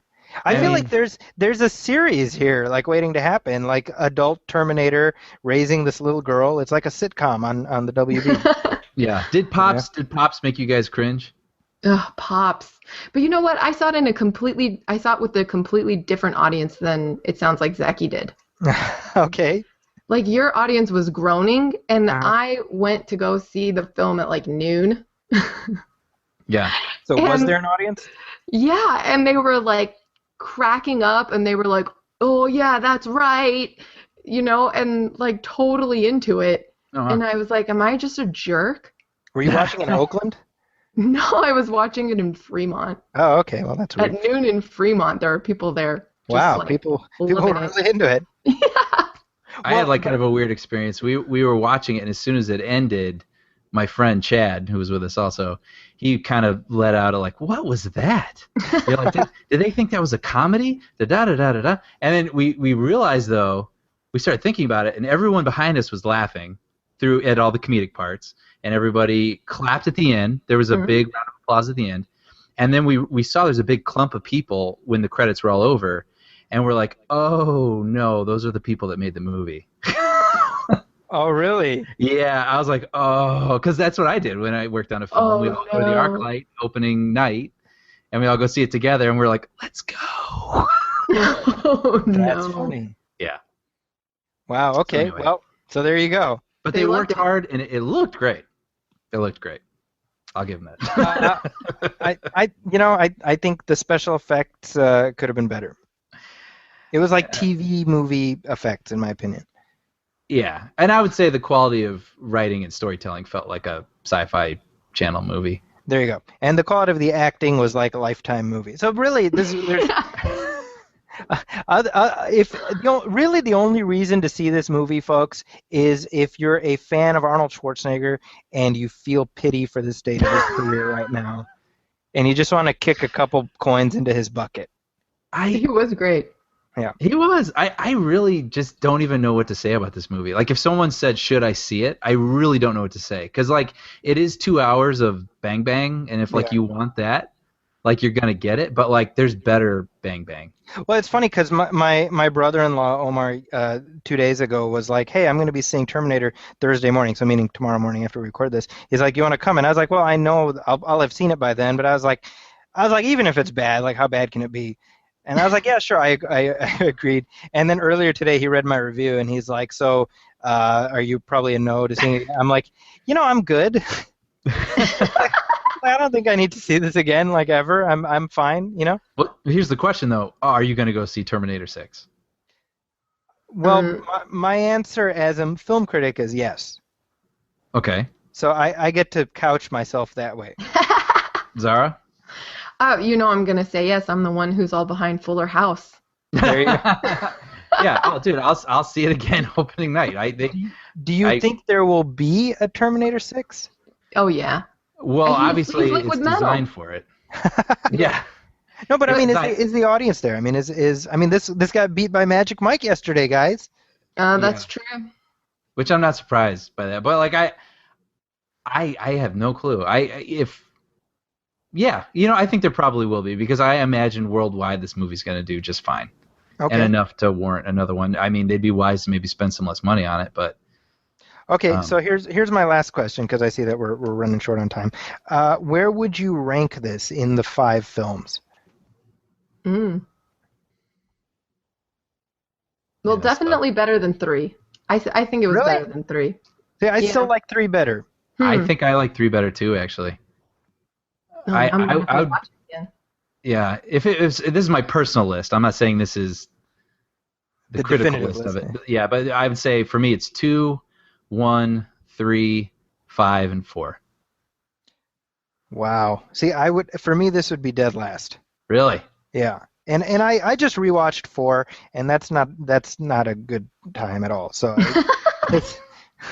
I still liked 4 better than this one. Yeah.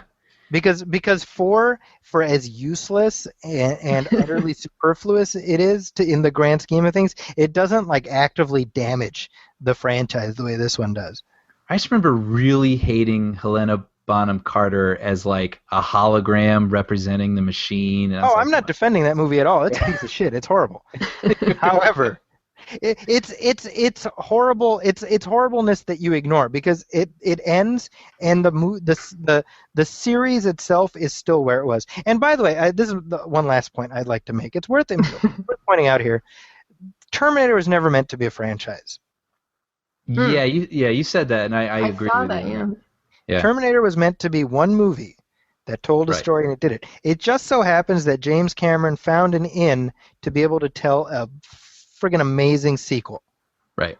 But that's the reason, Brian, that what you're describing, every time one of these movies comes out, you're like, all right, here we go. Yeah. Let's try, because they were never meant to have a sequel. Right. And so we're at a point now where we're seeing now the limits. Like, I've said this before. The proof of how beloved a property is how many bad sequels you can get after a really good start. So Terminator, we're at let's say 3 is like a half. So we're at 2.5 bad sequels. So in other words, the franchise is exactly half bad. Right. Right? I offer up an alternative theory. Okay. Because in this film, I saw set up for a completely different spin-off. Excuse me. Because what I saw was Skynet is working as a unit. Nobody's actually in charge. They're a collective. They're a superior species. It's really, maybe an evolution that needs to happen. And I'm really curious to see, like the sitcom of The Office, but like Skynet. How do they work? How do they manage? How are they able to maintain such a successful group with such transparency? I don't know. Coming to TBS. Very funny. Skynet's like, I got a mug, world's best boss. I bought it for myself. What did you think of the Marvel style tag at the end? Was there a thing after the credits? Did you guys see it? No, I didn't. Oh. I didn't stick around. Yeah, I didn't either. By the way, does Sam Jackson invite Arnold to join the Avengers? well, it is very Marvel-esque. Actually, I'm going to waste 2 seconds here. Okay, so there's an app that I'm going to promote here called After Credits. Okay. Download it, and it has every movie. I mean, like the day before it comes out or whatever, and it tells you if there's something during the credits and if there's something after the credits. And not only that, but people who check that moment out can rate whether they like it or not. So there's like a percentage, like 80% of people liked this thing after the credits, or like, Okay. I love it. And whenever a movie ends, I always look. I'm like, should I stay or not? Anyway, so they're in the middle of this T5's credits. It shows like destroyed Cyberdyne, and the camera kind of moves around, and then eventually it just shows, I don't know what you want to call it, the central computer, the hive mind or whatever. It's like this glowing red light, like Skynet's not dead. And then it just like cuts to black, and it's like, dude, no shit. Like, this is the 5th movie. Like, we get know it. it's not dead. Yeah, like that's not like some great revelation. You know what I mean? Like, it just felt like really anticlimactic. Okay, well, I didn't miss anything, it sounds like, then. It should have been like a teaser of like who programmed, the whatever, or something, like some thing mystery that we were hanging on to, but like that Skynet's not dead. Like, yeah, we know. Yeah, thanks. Thanks. Yeah, yeah. Well, with that, I think it's a good place to wrap up our conversation. We talked far longer than we intended to, but it makes sense because obviously, as soon as Brian and I got out of our individual screenings yesterday, we started madly texting each other like, hey, we're going to talk about this tomorrow, right? So we've been literally counting down. If we had a time machine, we would have jumped ahead to make this closer. We would have pulled a Sarah Connor. Yeah. But that does wrap up this conversation. And before we wrap things up fully, Zahra, where can people find you online? What's a good place for people to reach you? I'm at zahracomedy.com, and I'll be performing at the Muslim Funny Fest organized by Dino Bidala and Mason. That's in a few weeks, right? Yeah, July 22nd. Wow. Nice. Okay. And who are some of the others performing in that? Dino Bidala is performing, Maysoon is performing, Negin Farsad, and you can find the full lineup at MuslimFunnyFest.com. Muslims can be funny, believe it or not. There's a whole festival. It's proof. And Brian, how about you? You can find me at my blog. I always feel I haven't touched that thing in 3 years. Everythingbrian.blogspot.com. Surprise me. Show up there. And I think Brian's last blog post is I just turned 21. It feels good, I think. Yeah, life is good. George W. Bush just got elected, I think. Yeah, I hear they're making another Indiana Jones. Everything's looking up. There might be a third Terminator one day. Yeah, and I'm on Twitter at everythingbrian. And Brian's current Twitter tally is 7 tweets. He's at 7 tweets now. So. And if you just hold out, maybe I'll do another one. Maybe. We're hoping. There might be a third Terminator one day, and there might be an 8th Brian Hall tweet. So we do not know. As for us, you can find our show at MovieFilmPodcast.com as well as on iTunes and Stitcher Radio. We're also at the Huffington Post, where the show goes up, as do my movie reviews. You can find me at ZakisCorner.com, by the way. That's ZAKS Corner. And I'm also at Twitter, at Zakis Corner. And we're all over the place. Google us. It's kind of a douchey thing to say, but it is true. Wherever you're looking for us, you will find us. We're there. And that wraps up this conversation. For next time, I believe we will have a skip week, but the following week we will be back to talk about Ant-Man. Boom. Yes, so Brian's quite excited about that. Big thanks, Zahra, for coming and hanging out with us. We hope you will come back and do a return visit with us. Please, please. Awesome. And with that, on behalf of my colleague Brian Hall, as well as our guest Zahra Noorbakhsh, and our departed guest Taz Ahmed, my name is Zaki Hassan. This is the Movie Film Podcast. We will see you in 3 weeks. Thanks for listening. Welcome